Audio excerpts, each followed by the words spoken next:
Intro class, 10 points, spring 2020. Number 1, politics is the art of the possible. Now remember, politics isn't only about campaigning and raising consciousness, it's also about governing, which is harder and takes a lot longer. And it's also about depoliticizing issues. A lot of money and lobbying effort in Washington and state capitals is put into making sure nothing happens.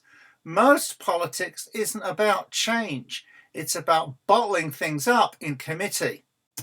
Number 2, politics and sports. Politics and sport are both rule-bound contests, but in politics, the players revise the rules as they go along while the game is in play. I like the analogy between sports and politics because I think it helps to look at politics like a neutral sports fan, like you're a rugby fan, but you have no team. You follow rugby for rugby's sake. It's not about your team winning, it's about the quality of the competition. That may seem far-fetched in the present circumstances, but I think the analyst's attitude helps to cut through the din of noise and fog of confusion. We did very well this semester canvassing possibilities and discussing possible outcomes. It was a lot more edifying than all the arguing and grandstanding and sounding off that passes for politics on television and social media. Number 3, Mitch McConnell and the clubhouse. Remember that visage. No, no, no. Mitch McConnell shows you how much politics is about putting in the fix. Depoliticizing a bill by filibustering it to death and taking it off the agenda, or rewriting the rules to partisan advantage. I'm sorry Priscilla and Amanda didn't get to come by to talk about the Bensonhurst clubhouse. So much of American politics at the local level is still run by the machine, the all-American system of jobs and services for votes. When a new ethnic group appears in the old Brooklyn neighborhood, the polls come by, introduce themselves, and find out what you need. They make your people part of the family. Our liberal and conservative ideologies and their recent derivatives are overlays on top of machine politics. Machines can be democratic, like in New York City or Chicago, or Republican, like in Orange County, California, or the most famous machine in all of American politics, the Republican machine in Nassau County, Long Island. The majority of machine politicians are dedicated, unheralded public servants. Their profession is politics, but they're not especially ideological or party political people. They work very hard on behalf of their constituents. It's less about civil rights and labor organizing and more about filling potholes and getting new equipment in the school playground. For the most part, public service is a thankless job, but wherever they are, public servants are paid to be masters of putting in the fix. It's what controlling the party apparatus is for. Number 4, Nixonland. Political culture is about the strength of tradition. We used to have a lot more agreement between liberals and conservatives about the meaning of progress. But between the 1960s and the 1990s, our political culture went from consensual to conflictual. Our political culture began this unbundling about the time in the 1960s that we first reached peak for the majority of the population. Remember, that's hot and cold water, supermarket food, and 24/7 electricity. Our conflict since those days has been about who gets to share in prosperity. Nixon began this conflict when he mobilized his silent majority to avoid a defeat in Vietnam. The radicalization of both sides dates from that point.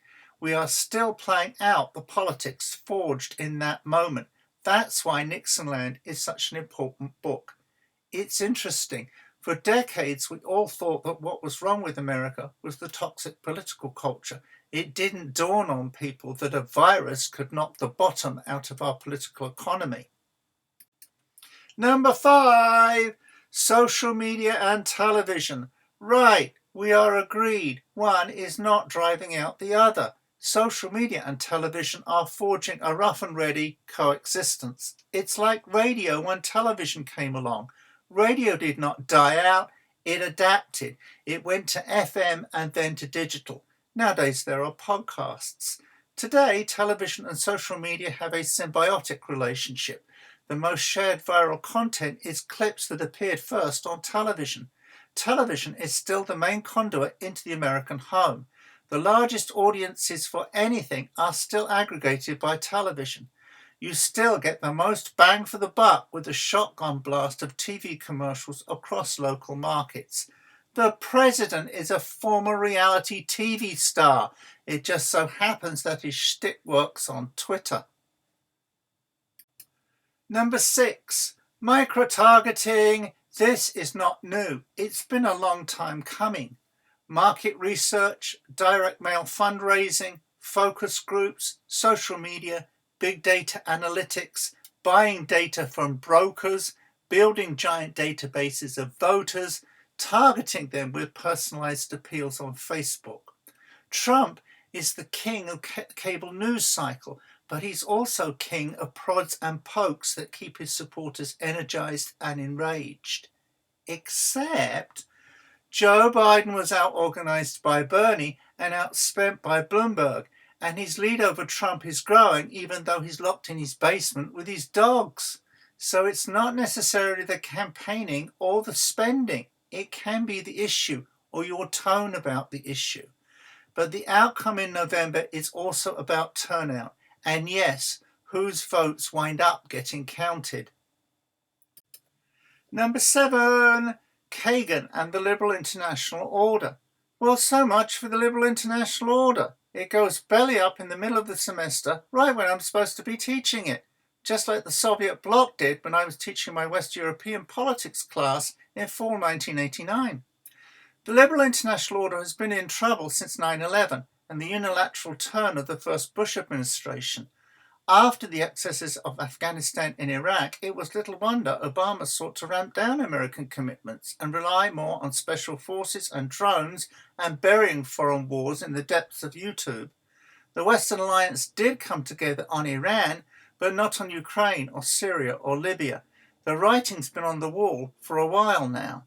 Trump took Obama's diffident attitude to American leadership and accelerated into a full-blown rejection, dropping the US out of the nuclear agreement on Iran and the Paris Agreement on climate change, criticizing the Germans over NATO, starting a trade war with China, lashing out at prime ministers and praising dictators and presidents for life.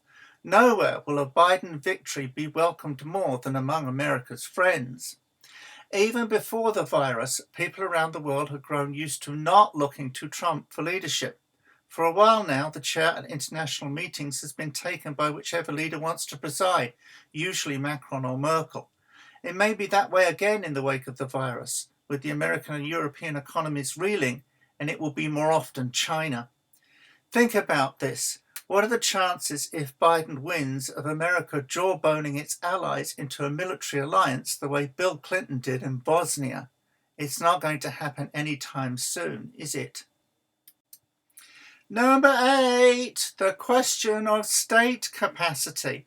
I tried to persuade you earlier in the semester that whether a state was a liberal democracy or not wasn't important as the question of state capacity, what the state can do for its citizens, what kind of consensus it can generate to develop the country. This has been thrown into stark relief by the progress of the virus. The virus is the same everywhere, but the way COVID-19 presents is a function of a host of social factors: the population density, the state of the public health system, the degree of political cohesion. You remember the list of attributes from the Fragile States Index. Right now, it looks as if political cohesion and the capacity to generate national consensus might be the prime factor in the response to the virus.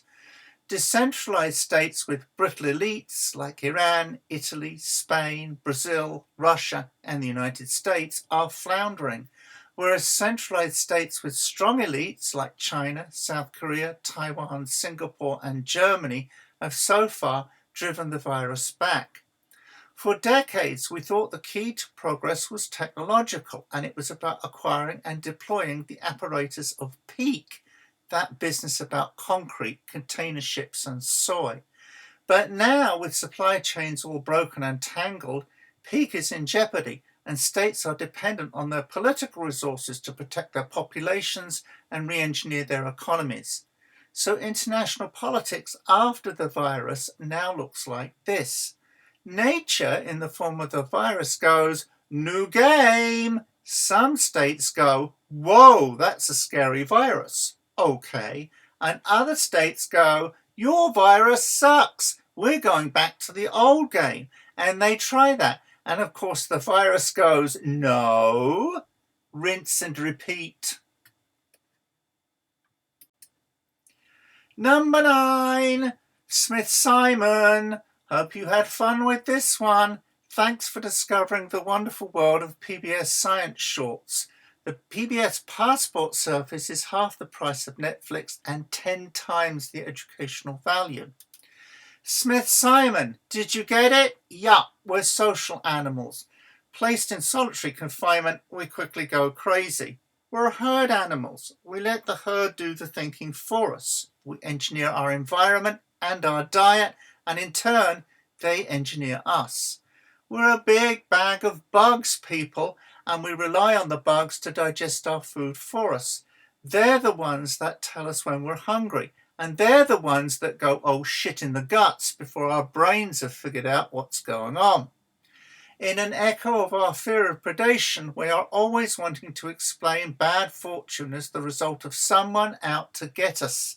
It can't be something we did, like ignore the warnings, or a fact of nature, like a virus. It has to be someone out there did this deliberately to get at us, like Bill Gates or the Chinese. Our instincts tell us to fight when we would be better off understanding our way out of the situation. Now then, this account of the way people work is a long way from the rational actor model that still directs thinking in economics and political science. The point is that Smith-Simon's sociological version is a lot closer to what biology and medicine are telling us about the way humans actually work. If you look at Smith-Simon's portrait of people, it's not at all surprising that we ignored all the warnings about the coming pandemic because we didn't want them to be true. It's not at all surprising that we keep trying to make COVID-19 back into something we understand, like the flu. And it's not at all surprising that people don't want to face up to the way we're going to have to re-engineer our lives to live with it. But Mother Nature has locked us at home and given us a long time to think about it. Number 10, the pandemic. What a semester, eh? You won't forget this one in a hurry. The pandemic, has it changed everything? Well, 9/11 looked like it would at the time, and it didn't. And the 2008 financial crash looked like it would at the time, and it didn't. After a moment for hand-wringing, business picked up where it had left off. New York City quickly reverted to the way the economy had worked before. Flows of capital, migrants, and tourists continued to grow. So what about this time? This time around, it's beginning to look as if it might be a longer, deeper shock than 9/11 or the Great Recession. The challenge is akin to the one the country faced in the Great Depression. Even if we get a vaccine, we might not see normal again before 2023. But will it be the same normal? That will depend on how states adapt to living with the virus.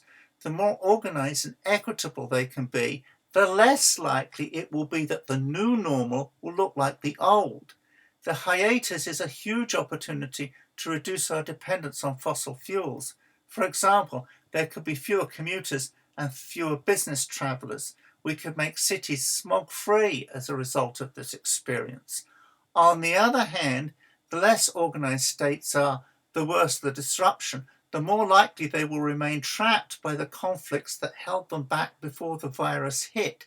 It's not unlikely that two of these wounded beasts could collide and start a war, like Turkey and Russia. The list that today starts with Afghanistan and Somalia and Sudan and Syria and Libya can only get longer. On the other hand, who knows? Maybe Joe Biden will turn into the next FDR.